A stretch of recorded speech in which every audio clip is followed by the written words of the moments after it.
حضور ہمارے نزدیک یا جماعت کے نزدیک جو شخص خلیفہ حضرت مسیح موعود علیہ السلام کے کسی خلیفے کو مانتا نہیں، قبول نہیں کرتا، ہاں پھر آگے اس کے متعلق یہ ہے کہ کیا وجہ ہے کہ ہمیں ان پیغامیوں کا جنہوں نے حضرت مسیح موعود علیہ السلام کے ہاتھ پہ بیعت کی تھی جنازے کے پڑھنے کی اجازت دی ہے؟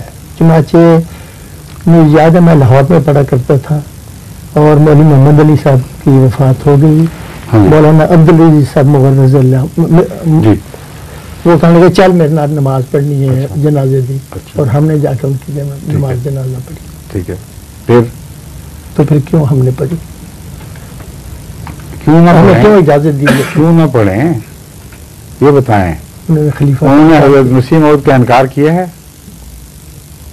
رسول اللہ صلی اللہ علیہ وسلم کا انکار کیا؟ اس لیے نچلے اختلافات نسبتاً ذیلی ہیں، اور نماز جنازہ کا حق امام وقت کو ماننے یا نہ ماننے سے تعلق رکھتا ہے، اور امام وقت مسیح موعود علیہ السلام ہے. اس لیے ان کی نماز جنازہ پڑھنا ضروری بھی نہیں ہے، مگر پڑھ بھی لو. اور بعد میں زیادہ احتیاط کی گئی، اس زمانے کے بعد زیادہ احتیاط اس لیے کی گئی کہ انہوں نے اپنی مخالفت میں صرف ایک ذہنی اور طبی اختلاف کو سامنے نہیں رکھا، بلکہ حضرت مسلم موعود کی دشمنی میں حد سے بڑھ گئے اور سخت گندی باتیں اور سخت بیہودہ الزام اور بکواس شروع کر دی.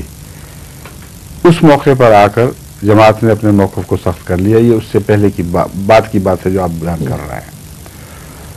اور اس وقت جماعت نے پھر یہ طرز اختیار کی جس کے متعلق تفصیل سے میں نے ایک دفعہ فجی میں غیر مبین سے گفتگو شریف کے دور کے درمیان بیان کی تھی. میں نے ان کو سمجھایا تھا، ان سے پوچھا مثلا کہ آپ میں سے کوئی شخص کسی کے باپ کو نہایت غلیظ اور گندی گالیاں دے رہا ہو اور بکواس کر رہا ہو، ہر طرح کے الزامات جن کی شریعت اجازت ہی نہیں دیتی منہ کھولنے کی، وہ مر جائے تو آپ کا دل چاہے گا اس کا جنازہ پڑھنے کو، یا آپ فتویٰ پوچھیں گے کہ یہ تو میرا ہم مذہب تھا جنازہ پڑھنا جائز ہے کہ نہیں؟ تو جنازوں میں محض فتاویٰ کی بات نہیں ہوا کرتی، اور بھی باتیں ہو جاتی ہیں. چنانچہ میں نے ان سے کہا کہ آپ میں سے وہ جو شریف النفس ہیں جو اس قسم کی باتوں میں ملوث نہیں بلکہ ایسے لوگوں سے بیزاری کا اظہار کرنے والے ہیں، وہ اگر مر جائیں تو میرے نزدیک ہرگز ان کا جنازہ پڑھنے میں کوئی قباحت نہیں، کوئی کسی قسم کا اعتراض نہیں. لیکن جو اپنے اندر ایسے لوگوں کو پاتے ہیں ان سے میل جول رکھتے ہیں اور ان کو کنڈم نہیں کرتے، وہ زبان خاموش سے جس کو تقریری زبان کہتے ہیں ان کی تائید کر رہے ہیں، تو یہ موقف ہے اصل پورا. میں یہ فتویٰ دے دینا کہ جائز ہے ناجائز یہ کافی نہیں ہے.